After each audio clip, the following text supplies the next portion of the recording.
नमस्कार दोस्तों, आज हम इस वीडियो में देखेंगे अप्रैल महीने में जितने भी नियुक्तियां यानी कि जितने भी अपॉइंटमेंट हुई हैं उसके बारे में पूरे के पूरे डिटेल में। आप किसी भी परीक्षा की तैयारी कर रहे हो, ये वीडियो आपके लिए बहुत ही हेल्पफुल होने वाली है, क्योंकि आप जानते हो कि जितने भी अपॉइंटमेंट होते हैं उससे बहुत अधिक प्रश्न पूछे जाते हैं किसी भी परीक्षा में। इसलिए इस वीडियो को आप शुरू से लेकर लास्ट तक देखना बिल्कुल भी ना भूलिएगा दोस्तों, ठीक है। और आपको अगर इस वीडियो का पीडीएफ चाहिए तो हमारे टेलीग्राम ग्रुप को ज्वाइन कर लीजिए, जिसका लिंक इस वीडियो के डिस्क्रिप्शन में आपको मिल जाएगा। तो चलिए देखते हैं आज के अपॉइंटमेंट का पहला प्रश्न। Who has been appointment India's permanent representative to the United Nation recently, यानी कि संयुक्त राष्ट्र में भारत का स्थायी प्रतिनिधि हाल ही में किसे नियुक्त किया गया है। तो नियुक्त किए गए दोस्तों ऑप्शन नंबर सी यानी कि TS तिरुमूर्ति जी यूनाइटेड नेशन में भारत के स्थायी प्रतिनिधि हैं प्रेजेंट टाइम पर, ठीक है। अब देखिए दोस्तों ये कौन है, ये 1985 बैच के एक IAFS अधिकारी हैं और ये वर्तमान में विदेश मंत्रालय में सचिव के पद पर कार्यरत हैं दोस्तों, ठीक है। और इन्होंने जगह दी तो सैयद अकबरुद्दीन की इन्होंने जगह ली, यानी कि इनसे पहले सैयद अकबरुद्दीन यूनाइटेड नेशन में भारत का स्थायी प्रतिनिधि कर रहे थे। ओके, नेक्स्ट क्वेश्चन 2 नंबर के लिए क्या है, निम्नलिखित में से विश्व स्वास्थ्य संगठन यानी कि WHO के कार्यकारी बोर्ड के अध्यक्ष के रूप में किसे चुना गया है। तो चुने गए हैं ऑप्शन नंबर यानी कि डॉक्टर हर्षवर्धन सिंह। ये कौन है, ये भारत के प्रेजेंट टाइम के दोस्तों केंद्रीय हेल्थ मिशन यानी कि केंद्रीय स्वास्थ्य मंत्री हैं। ये अपना कार्यभार कब से संभालेंगे, तो दोस्तों 22 मई 2020 से इन्होंने अपना कार्यभार संभाल लिया है, ठीक है। अब देखिए जो WHO इस बोर्ड में कितने टोटल सदस्य होते हैं, तो टोटल सदस्य होते हैं दोस्तों 34 सदस्य होते हैं और ये इसके अध्यक्ष बनाए गए हैं doctor Harshvardhan Singh ji. Next question, who become the new chairman of PESB, यानी कि PESB के नए अध्यक्ष कौन बने, तो ये बने हैं ऑप्शन नंबर ए यानी कि राजीव कुमार जी अध्यक्ष बने हैं, ठीक है। कितने सालों के लिए इनकी नियुक्ति की गई है, तो 3 सालों के लिए इनकी नियुक्ति की गई है दोस्तों, ठीक है। इन्होंने जगह किसके लिए, तो इन्होंने जगह लिया IAS अधिकारी हैं कपिल देव त्रिपाठी, उनका इन्होंने जगह लिया है, ठीक है। अब देखिए जो PESB है इसका मतलब क्या होता है, इसका मतलब होता है सार्वजनिक उद्यम चयन बोर्ड। ओके, अगला प्रश्न, who was made the ambassador of Qatar, यानी कि कतर का राजदूत किसे बनाया गया, तो कतर के राजदूत बनाए गए हैं ऑप्शन नंबर बी यानी कि दीपक मित्तल जी कतर के राजदूत बनाए गए। ये कौन है, ये दोस्तों एक IAFS अधिकारी हैं 1998 बैच की। IAFS का मतलब, तो इसका मतलब होता है भारतीय विदेश सेवा और इंग्लिश वालों के लिए इंडियन फॉरेन सर्विस। ओके, अगला प्रश्न, who was made the ambassador of India to Bahrain, यानी कि बहरीन में भारत का राजदूत किसे बनाया गया, तो ये बनाए गए हैं ऑप्शन नंबर यानी कि पीयूष श्रीवास्तव जी बहरीन में भारत के राजदूत बनाए गए हैं। ये कौन है दोस्तों, तो ये जैसे मैंने आपको बताया ये IAFS अधिकारी हैं 1998 बैच के। अगला प्रश्न है, किस मशहूर बैंकर ने हाल ही में भ्रष्टाचार रोधी निगरानी संस्था केंद्रीय सतर्कता आयोग में सतर्कता आयुक्त के रूप में शपथ ग्रहण किया, तो शपथ ग्रहण किया ऑप्शन नंबर से यानी कि सुरेश एन पटेल ने शपथ ग्रहण किया। इनको शपथ दिलाया कि इनको शपथ दिलाया भारत के प्रेजेंट टाइम के केंद्रीय सतर्कता आयुक्त यानी कि दोस्तों सेंट्रल विजिलेंस कमिश्नर कौन है, संजय कोठारी। उन्होंने वीडियो कॉन्फ्रेंसिंग के माध्यम से इनको शपथ दिलाया, ठीक है। और इनको दोस्तों जैसे आपको आगे मशहूर बैंकर है, तो बैंकिंग के क्षेत्र में इनको लगभग 3 दशक यानी दोस्तों 30 वर्षों का इनको बहुत अच्छा अनुभव है। ओके, अगला प्रश्न, who become the coach of USA national cricket team, यानी कि USA की राष्ट्रीय क्रिकेट टीम के कोच कौन बने हैं, तो कोच बने हैं अरुण कुमार जी। ये दोस्तों जो अरुण कुमार हैं ये कर्नाटक के पूर्व बल्लेबाज यानी कि पूर्व में ये बैट्समैन रह चुके हैं और इन्होंने भारत की तरफ से भी प्रथम श्रेणी का भी क्रिकेट खेला हुआ है। अब देखिए दोस्तों हमारी एक वीडियो आती है रोज सुबह 4 बजे, ठीक है। करंट अफेयर की दोस्तों वीडियो है, बहुत ही इंपॉर्टेंट इसमें फैक्ट बताए जाते हैं। आप इस वीडियो को देखना बिल्कुल भी ना भूलिएगा, ठीक है। और इसमें दोस्तों हम जितनी भी रोज की न्यूज़ होती है इंपॉर्टेंट वो बताते हैं, क्विज के लिए प्रश्न देते हैं, ठीक है। और अगर आपको इस वीडियो का दोस्तों PDF और करंट अफेयर की वीडियो का PDF चाहिए दोस्तों, तो हमारे टेलीग्राम ग्रुप को ज्वाइन कर लीजिए, जिसका लिंक इस वीडियो के डिस्क्रिप्शन में है। और जो भी दोस्तों चैनल पर नए हैं दोस्तों चैनल को भी सब्सक्राइब कर लीजिए, वीडियो को लाइक कर लीजिए और इस वीडियो को ज़्यादा से ज़्यादा लोगों तक पहुँचाने के लिए शेयर करना बिल्कुल भी ना भूलिए। शेयर कहाँ करना है, तो जितने भी आपके स्टडी रिलेटेड ग्रुप है वहाँ पर इसको शेयर करना है। तो देखते हैं इस वीडियो का अगला प्रश्न, who was appointment as consultant of Google Pay India, यानी कि गूगल पे इंडिया का सलाहकार किसे नियुक्त किया गया। तो नियुक्त किए गए हैं ऑप्शन नंबर यानी कि शिखा शर्मा जी को नियुक्त किया गया है गूगल पे इंडिया का नया सलाहकार यानी कि कंसल्टेंट। गूगल पे क्या दोस्तों, गूगल पे के माध्यम से हम किसी को भी यूपीआई पेमेंट से पैसे भेज सकते हैं, अपना बिल जमा कर सकते हैं दोस्तों, बहुत आसानी तरीके से। ठीक है, अब देखिए इनको जो सलाहकार समिति का नियुक्त किया गया है तो किस लिए, क्योंकि आमतौर पर अभी लॉकडाउन लगा और लॉकडाउन की स्थिति में जितने भी किराना स्टोर है वहाँ पे कैसे बेचा जाए, कैसे अपनी सर्विसेज दी जाए, उस पे नियुक्ति के लिए इनको बनाया गया है। ओके, अगला प्रश्न, कांग्रेस से किस वरिष्ठ नेता को लोकसभा में लोक रेखा समिति का अध्यक्ष नियुक्त किया गया। तो नियुक्त किए गए ऑप्शन नंबर यानी कि अधीर रंजन चौधरी को नियुक्त किया गया और इससे पहले यही थे लोक रेखा समिति के अध्यक्ष, इनको दोबारा दोस्तों नियुक्त की गई है। ठीक है, अब देखिए जो लोक लेखा समिति है इसका काम क्या होता है। जो इसका काम होता है, जो भी सरकार होती है उसके काम का लेखा जोखा रखना कैग के माध्यम से, यानी कि नियंत्रण एंड महालेखा परीक्षक के माध्यम से लेखा जोखा रखना। और जो इसका अध्यक्ष नियुक्त किया जाता है लोक लेखा समिति का, वो विपक्ष का ही नेता होता है, यानी कि जो भी पक्ष में रहेगा वो इसका अध्यक्ष नहीं बन सकता। ठीक है, ये कब से कब तक अपने पद पर रहेंगे, तो 1 मई 2020 से लेकर के 30 अप्रैल 2021 तक दोस्तों ये अपने पद पर रहेंगे, यानी कि इनको 1 साल के लिए इनका कार्यकाल बढ़ाया गया है। ओके, अगला प्रश्न, हु बिकम द अंतरिम MD and CEO of PNB Housing Finance limited, यानी कि पीएनबी हाउसिंग फाइनेंस लिमिटेड के अंतरिम एमडी और सीईओ कौन बने हैं। तो ये बने हैं ऑप्शन नंबर डी यानी कि नीरज व्यास। ठीक है, इनको दोस्तों 8 महीने के लिए नियुक्ति कराई गई है और इन्होंने स्थान लिया है संजय गुप्ता जी का, यानी कि इनसे पहले Sanjay Gupta PNB Housing Finance Limited के अंतरिम एमडी और सीईओ थे।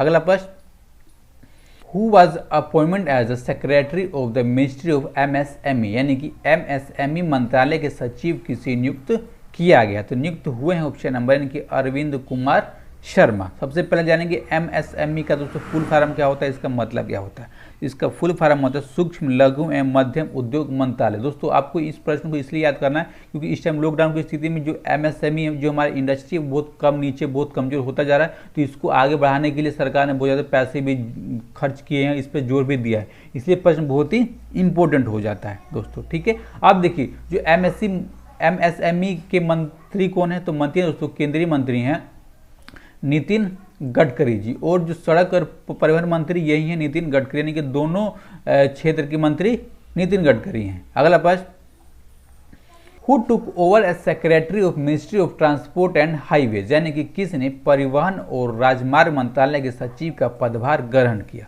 तो ग्रहण किया दोस्तों ऑप्शन नंबर डी यानी कि गिरिधर अरमाने जी ने ग्रहण किया है। ठीक है, अब जैसे मैंने आपको बताया दोस्तों कि परिवहन एवं राजमार्ग मंत्री कौन है प्रेजेंट टाइम पर, तो नितिन गडकरी जी हैं। ओके, अगला प्रश्न, जम्मू कश्मीर के कितने फोटो पत्रकारों को पिछले साल अगस्त में अनुच्छेद 370 के अधिकतर प्रावधान हटाए जाने के बाद क्षेत्र में जारी बंद के दौरान सराहनीय काम हेतु पुलित्जर पुरस्कार 2020 से सम्मानित किया गया। कितने पत्रकार हैं, तो टोटल दोस्तों ये 3 पत्रकार हैं जैसे आपको इमेज में दिख रहे हैं, और ये पेशे से दोस्तों ये फोटोग्राफर यानी कि फोटो खींचने का ये काम करते हैं। ठीक है, इनके नाम क्या है, तो इनके नाम है दोस्तों डार, यासीन, मुख्तार खान और चन्नी आनंद, इन तीनों के नाम है। अब देखिए दोस्तों जो पुलित्जर पुरस्कार 2020 है इनको फोटोग्राफी के क्षेत्र में दिया गया है। क्यों दिया गया है, इसलिए दिया गया दोस्तों कि जब अनुच्छेद 370 हटाया गया तो उसके जैसे भी हालात थे जम्मू कश्मीर में उसको फोटो के माध्यम से पूरे विश्व को बताने के लिए बहुत अच्छी तरह से इसको ये अवार्ड दिया गया इन तीनों व्यक्तियों को। ओके, अगला प्रश्न, किस देश के खुफिया एजेंसी के पूर्व प्रमुख मुस्तफा अल कादेमी ने हाल ही में देश के अगले प्रधानमंत्री के तौर पर शपथ लिया। तो शपथ लिया दोस्तों ऑप्शन नंबर यानी कि ईरान के नए प्रधानमंत्री बन गए हैं मुस्तफा अल कादेमी। अगला प्रश्न है दोस्तों, सरकार ने किसे नाइजर में भारतीय राजदूत नियुक्त करने की घोषणा की है। तो की है दोस्तों ऑप्शन नंबर ए यानी कि पीके नायर जी को नियुक्त करने की घोषणा की गई है, और ये प्रेजेंट टाइम पर हम्बनटोटा में भारत के महावाणिज्यिक दूत के रूप में काम कर रहे हैं। ठीक है, अब देखिए जो नाइजर है ये कहाँ है दोस्तों, ये देख दक्षिण अफ्रीका का देश है और ये चारों तरफ से लैंड लॉक देश है, यानी कि इसके चारों तरफ से नदियाँ बहती हैं। कौन सी नदी, तो नाइजर नाम की नदी बहती है और इसीलिए इस देश का नाम नाइजर रखा गया है। अगला प्रश्न, केंद्र सरकार ने आर्थिक मामलों के किस सचिव को भारतीय रिजर्व बैंक के केंद्रीय निदेशक मंडल में निदेशक नियुक्त किया है? तो नियुक्त किए गए ऑप्शन नंबर से कि तरुण बजाज जी को नियुक्त किया गया है दोस्तों। अब ये अपना स्थान इन्होंने कब ग्रहण किया? तो 30 अप्रैल से ही इन्होंने अपना स्थान ग्रहण कर लिया है। ओके, अब देखिए जो भी दोस्तों इस चैनल पर नए हो, चैनल को दोस्तों अभी सब्सक्राइब कर लें, वीडियो को लाइक कर दें और इस वीडियो को ज़्यादा से ज़्यादा लोगों तक पहुंचाने के लिए शेयर करना बिल्कुल भी ना भूलें दोस्तों, ठीक है। और आपका आभार रहेगा कि आपको हमने इतना श्रम और रोजगार मंत्रालय में श्रम ब्यूरो के महानिदेशक कौन बने हैं? तो ये बनाए गए हैं डीपीएस नेगी जी, श्रम मंत्रालय में महानिदेशक बनाए गए हैं दोस्तों। ये कौन है? ये दोस्तों एक 1985 बैच के एक आईईएस अधिकारी हैं। आईईएस का मतलब क्या होता है? तो भारतीय आर्थिक सेवा के अधिकारी हैं। ओके, अगला, संयुक्त राष्ट्र पर्यावरण कार्यक्रम ने राष्ट्रीय सद्भावना दूत के रूप में किस अभिनेत्री का कार्यकाल 2 साल और बढ़ा दिया? तो ये अभिनेत्री हैं दिया मिर्जा, इनका कार्यकाल 2 सालों के लिए बढ़ा दिया है। कब तक कार्यकाल हो गया है?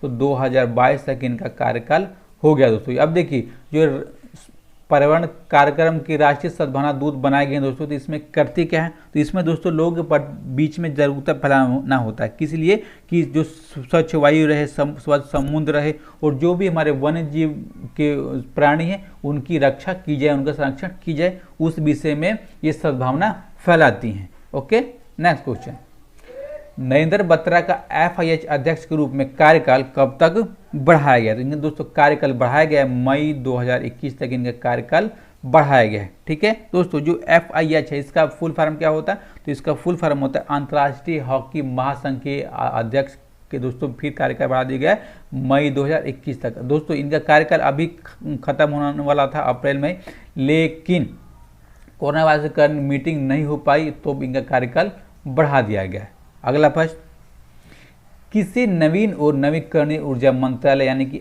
MNRE में सचिव बनाया गया है? तो सचिव बने हैं इंदुशेखर चतुर्वेदी जी दोस्तों, और ये एक 1987 बैच के एक IAS अधिकारी हैं। कहाँ के? झारखंड कैडर के। अगला प्रश्न, CBSE का अध्यक्ष किसे नियुक्त किया गया? CBSE के अध्यक्ष बनाए गए ऑप्शन नंबर इनकी मनोज आहूजा। ठीक है, अब इन्होंने जगह किए थे, इन्होंने जगह लिया दोस्तों अनीता करवाल जी का जगह लिया, और ये एक IAS अधिकारी हैं। ठीक है दोस्तों, कहाँ के? तो उड़ीसा कैडर के। अगला प्रश्न, भारतीय पुरातत्व संरक्षण की नई महानिदेशक कौन बन गई हैं? तो ये बनी गई हैं V विद्यावती, भारतीय पुरातत्व संरक्षण की नई महानिदेशक बनाई गई हैं। ठीक है, अब इनका कार्यकाल कब चालू, इन्होंने अपने पदभार कब संभाला? तो 12 मई 2020 से इन्होंने अपना कार्यकाल दोस्तों संभाल लिया है, ये अब काम करने लगी है। और ये दोस्तों एक कर्नाटक कैडर की 1991 बैच की एक IAS अधिकारी हैं। अगला प्रश्न, पाकिस्तान क्रिकेट बोर्ड ने किस बल्लेबाज को राष्ट्रीय टीम का वनडे कप्तान नियुक्त किया है? तो नियुक्त किया है ऑप्शन नंबर यानी कि बाबर आजम को नियुक्त किया है। दोस्तों जो बाबर आजम है ये वनडे से पहले जो T20 मैच हुआ करते थे उसके भी पाकिस्तान क्रिकेट टीम के कप्तान थे, और ये अब किसके हो गए हैं? T20 और वनडे दोनों के हो गए हैं। ठीक है, अब देखिए अब बचा टेस्ट, तो टेस्ट का कप्तान कौन है? तो टेस्ट के कप्तान है अजहर अली। याद कीजिए दोस्तों, जो अजहर अली हैं ये पाकिस्तान क्रिकेट टीम के टेस्ट कप्तान है, और T20 और वनडे कौन है? बाबर आजम। अगला, who was appointment director general of national real estate development council यानी कि राष्ट्रीय रियल एस्टेट विकास परिषद का महानिदेशक किसे नियुक्त किया गया? तो नियुक्त किए गए हैं ऑप्शन नंबर यानी कि राजेश गोयल।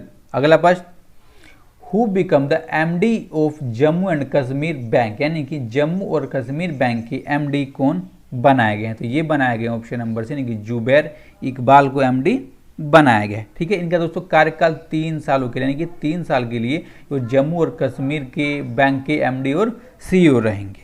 अगला प्रश्न है, हाल ही में नाबार्ड के नए अध्यक्ष के रूप में किसे नियुक्त किया गया? तो नाबार्ड के नए अध्यक्ष बने हैं ऑप्शन नंबर से यानी कि गोविंद राजूला चिटिला। दोस्तों जो नाबार्ड होता है इसका फुल फॉर्म क्या होता है? तो इसका फुल फॉर्म होता है राष्ट्रीय कृषि और ग्रामीण विकास बैंक। ठीक है, इसके अध्यक्ष बने। अब जो नाबार्ड है ये काम क्या करता है? अगर किसी भी किसान को लोन लेना होगा कृषि से संबंधित तो वो नाबार्ड से ही लोन ले सकता है, यानी कि नाबार्ड किसी के क्षेत्र में लोन देता है, कोई भी जो बैंक है सार्वजनिक क्षेत्र का वो नहीं दे सकता। अगला प्रश्न, हाल ही में बेंजामिन नेतन्याहू कितनी बार इजराइल के प्रधानमंत्री बने हैं? तो बने हैं दोस्तों लगातार 5वीं बार ये इजराइल के प्रधानमंत्री नियुक्त किए गए हैं। पहली बार कब बने थे? तो 1996 में पहली बार बने थे, और ये इजराइल के अब तक के ऐसे पहले प्रधानमंत्री हैं जो सबसे ज़्यादा बार यानी कि 5 बार प्रधानमंत्री बने हैं। ठीक है, अगला प्रश्न, विश्व बैंक ने मुख्य अर्थशास्त्री और उपाध्यक्ष के रूप में किसे नियुक्त किया है? तो नियुक्त की गई ऑप्शन नंबर से कि कार्मेन रेनॉल्ड विश्व बैंक के मुख्य अर्थशास्त्री और उपाध्यक्ष के रूप में नियुक्त की गई हैं। ठीक है दोस्तों, बहुत इनका इम्पोर्टेंट नियुक्ति है, क्योंकि इस टाइम पर पूरे के पूरे वर्ल्ड की अर्थव्यवस्था, पूरे के पूरे जीडीपी खतरे में है। तो दोस्तों इसको संभालने के लिए, उसमें सलाह देने के लिए इनको नियुक्त किया गया और उनका बहुत अच्छा रोल रहने वाला है। अगला, भारतीय इस्पात संघ यानी कि इंडियन स्टील एसोसिएशन ने हाल ही में किसे अपना अध्यक्ष नियुक्त किया है? तो अध्यक्ष नियुक्त किए गए ऑप्शन नंबर यानी कि दिलीप उम्मेन जी को नियुक्त किया गया है। अगला प्रश्न, फिक्की लेडीज ऑर्गेनाइजेशन का राष्ट्रीय अध्यक्ष किसे नियुक्त किया गया? तो नियुक्त की गई ऑप्शन नंबर यानी कि जानवी फूकन जी को फिक्की लेडीज ऑर्गेनाइजेशन का राष्ट्रीय अध्यक्ष नियुक्त किया गया। अब देखिए, जो फिक्की लेडीज ऑर्गेनाइजेशन है ये काम क्या करता है? ये दोस्तों ये उन महिला उद्यमी यानी कि जो भी बिजनेसमैन हो, महिला होनी चाहिए, उनके लिए काम करता है, उनके अधिकारों के लिए काम करता है। ओके, अगला प्रश्न, विश्व बैंक ने किस भारतीय अर्थशास्त्री को दक्षिण एशिया में जलवायु परिवर्तन और आपदा प्रबंधन के महत्वपूर्ण पद पर नियुक्त किया है? तो नियुक्त किए गए हैं आभास झा, जो आपको इमेज में दिख रहे हैं ये आभास झा। अगला प्रश्न है दोस्तों, देश की सबसे बड़ी तेल कंपनी इंडियन ऑयल कॉर्पोरेशन के नए चेयरमैन किसे नियुक्त किया गया है? तो दोस्तों IOCL के नए चेयरमैन बनाए गए हैं श्रीकांत माधव वैद्य जी। ओके, अब इनका कार्यकाल कब तक रहेगा? तो 31 अगस्त 2023 तक इनका कार्यकाल रहेगा। ठीक है, अपना कार्यकाल संभालेंगे कब? तो 1 जुलाई 2020 से अपना कार्यकाल संभालेंगे, यानी कि अभी ये IOCL के अध्यक्ष नहीं है दोस्तों। ओके, अगला, who become the new MD and CEO of Max Bupa, यानी कि मैक्स भूपा के नए MD और CEO कौन बनाए गए? तो ये बनाए गए हैं तरुण सिंह। दोस्तों जो मैक्स भूपा है ये काम करता है जी दोस्तों हेल्थ इंश्योरेंस की कंपनी है, जिसको भी स्वास्थ्य के क्षेत्र में बीमा कराना हो तो बीमा आसानी से करा सकता है। ठीक है, इसकी स्थापना कब हुई थी मैक्स भूपा की? तो 2008 में इसकी स्थापना हुई थी, और इसका मुख्यालय यानी कि हेडक्वार्टर कहाँ है? तो नई दिल्ली में इसका हेडक्वार्टर है दोस्तों। ठीक है, और ये वीडियो बस यहीं तक। आपको कैसे लगे दोस्तों वीडियो, ये हमको अवश्य बताइएगा, और जितने भी इंपॉर्टेंट अपॉइंटमेंट थे हमने सारे के सारे इस वीडियो में कवर किया, आपने देखा ही। ठीक है, कैसा लगे बताइएगा, और जो भी दोस्तों चैनल पर नए हो चैनल को भी सब्सक्राइब कर दे दोस्तों, वीडियो को लाइक कर दे, और ज़्यादा से ज़्यादा लोगों तक पहुंचाने के लिए, अपना प्यार दिखाने के लिए, अपना सपोर्ट दिखाने के लिए दोस्तों वीडियो को शेयर करें। ओके, और अपना ख्याल रखें। धन्यवाद।